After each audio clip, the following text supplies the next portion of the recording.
Netflix says over 75% of what you watch on the platform comes from its recommendation engine. And that's not a guess. Reed Hastings said it himself, but that number is almost 10 years old now. And the real question isn't whether the engine works, it's whether it's still working for you, personally, today. Here's the bigger point I want to make.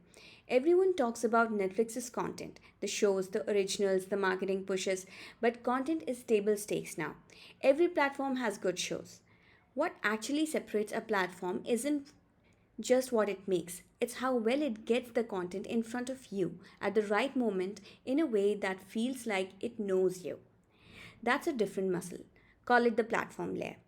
And I think that's the half of the equation Netflix is quietly underinvesting in. Take recommendations, for example. Netflix clearly can make you feel understood by categories or recommendations like Help Me Believe in Love Again or Boredom Busters. Prove that. They don't just match your history, they speak to you how you're actually feeling. But they are buried, occasional, almost like an experiment that Netflix ran once and never fully committed to.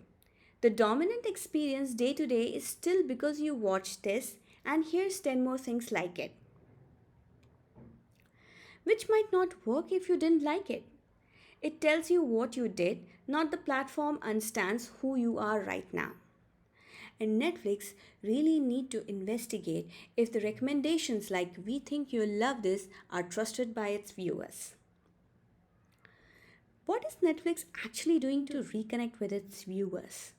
And why isn't it doing more of it? My honest guess is a measurement problem, not a technology one. Because you watched X is easy to justify internally a click, a completion, a clean metric. The recommendation matches how you're feeling is messier to attribute, harder to defend in a quarterly review. So the org ends up rewarding the version of personalization that's easiest to prove works, not the version that actually makes someone feel reconnected. That's the platform layer sitting unfinished, not because Netflix can't build it, but because it hasn't been prioritized the way new content has. Netflix already has the tool to prove it. Thumbs up, thumbs down, even love this. The mechanism's there. What's missing is the nudge.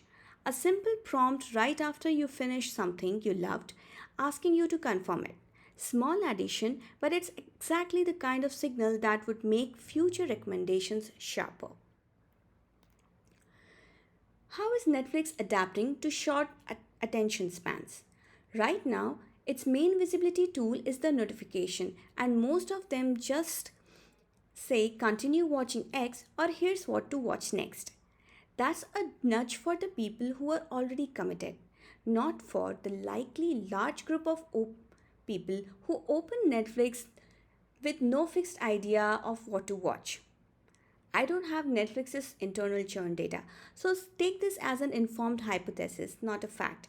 But it's plausible that for a chunk of casual background viewers, the decision fatigue of choosing something matters more than price when they cancel. One quick fix could be Netflix sending a notification asking the viewer about their day or mood, like if they want to be distracted by a comedy or want to indulge in a thriller after a mundane day. But it might not work as a notification which actually need an input might just get ignored altogether. Here's a fix that doesn't rely on the viewer doing anything. Other platforms already prove this works, for example, Spotify. It builds entire playlists around the time of the day and day of the week. No input needed from you. Netflix could do the same with a notification. Midweek, a low effort pick from your favorite genres. Friday evening, something a little more immersive. No tapping, no answering questions. The platform infers the moment and meets you there. But here's the part worth getting right. This only works if it's still personalized and not a blanket assumption. Comedies on a Wednesday for everyone is just a stereotype dressed up as personalization. Some people want a thriller on a Wednesday too. The real version is time of day plus your history, a shorter break from genres you already watch, timed to when you're actually likely to open the app. That keeps the personalization Netflix is already good at, but adds the timing and framing that make it feel relevant right now and not just relevant in general. And it has to replace the generic continue watching ping, not stack on top of it. Netflix already limits how many notifications it sends per day for a good reason. Add noise and you have solved nothing.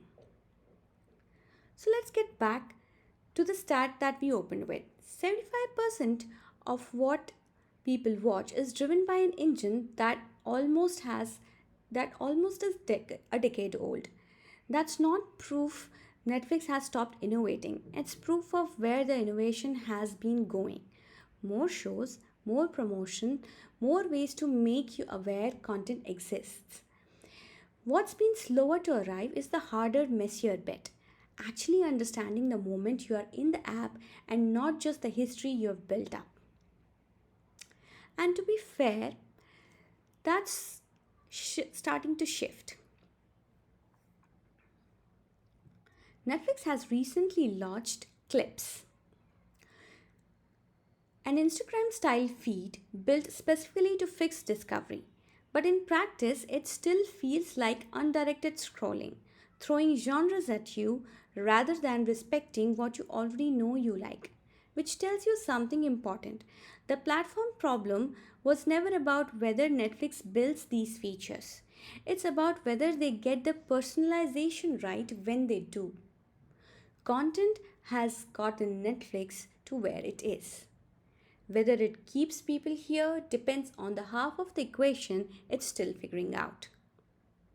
Hi, this is Akanksha and thank you for watching Business Debug.